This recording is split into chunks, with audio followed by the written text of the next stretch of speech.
Good morning, everyone. This is His Word Only.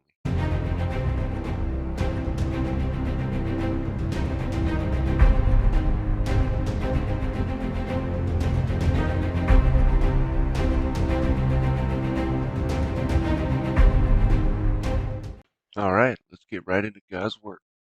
So today we're going to be doing Exodus 1, and as a recap, in Genesis 50, we have Joseph preparing his father's body to be buried.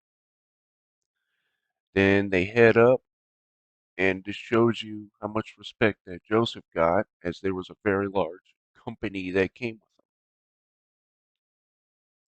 And then at the end of it, we pretty much get Joseph, and Joseph's gonna die here. Yep, and it says so. Joseph died 110 years old and a bomb him, and he was put in a coffin in Egypt. And that's the story of Joseph.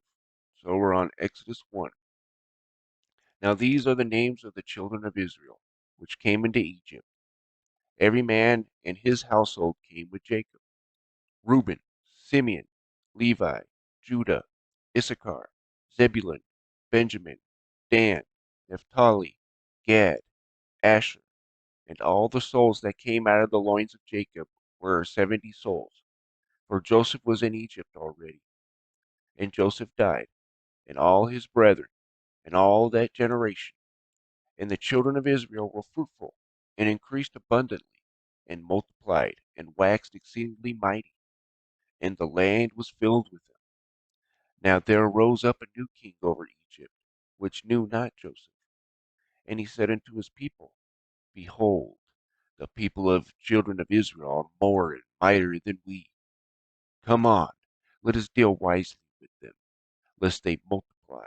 And it come to pass that when they are falleth out in war, they join also unto our enemies, and fight against us, and so get them up out of the land.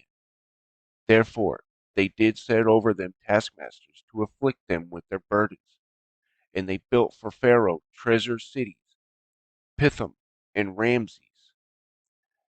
But the more they afflicted them, the more they multiplied and grew, and they were grieved because of the children of Israel.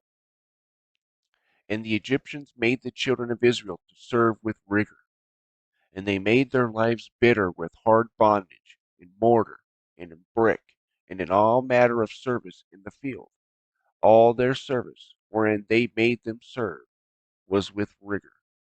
And the king of Egypt spake to the Hebrew midwives, of which the name of the one was Shiphrah, and in the name of the other, or the name of the other, Puah. And he said, When ye do the office of the midwife to the Hebrew woman, and see them upon the stools, if it be a son, then ye shall kill him. But if it be a daughter, then she shall live.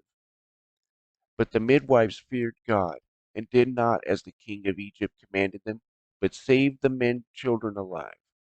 And the king of Egypt called for the midwives, and said unto them, Why have ye done this thing, and have saved the men children alive?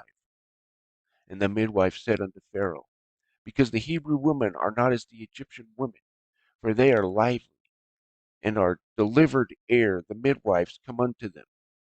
Therefore God dealt with the midwives, and the people multiplied, and waxed very mightily. And it came to pass, because the midwives feared God, that he made them houses.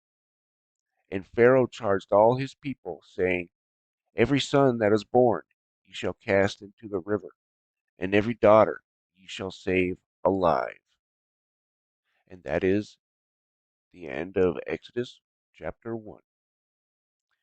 And as a summary, we get all of the sons of Jacob that were there and all their offspring. They're starting to multiply and starting to overtake all the population of Egypt as well. So there's a new Pharaoh that comes in and doesn't know the works of Joseph, which makes me wonder, where'd he come from? if he didn't know Joseph, and if he was an Egyptian, he should know Joseph. So that's a good question. Where does this new Pharaoh come from that he doesn't know? The guy saved Egypt from famine, so what's going on there? How does this Pharaoh not know? But anyways, so he sets over taskmasters over them, and they become slaves, trying to keep him down. And then he goes after their firstborn, right? The first male child, not firstborn, but the first male child. And that's that. I hope you guys were edified. You guys have a wonderful day.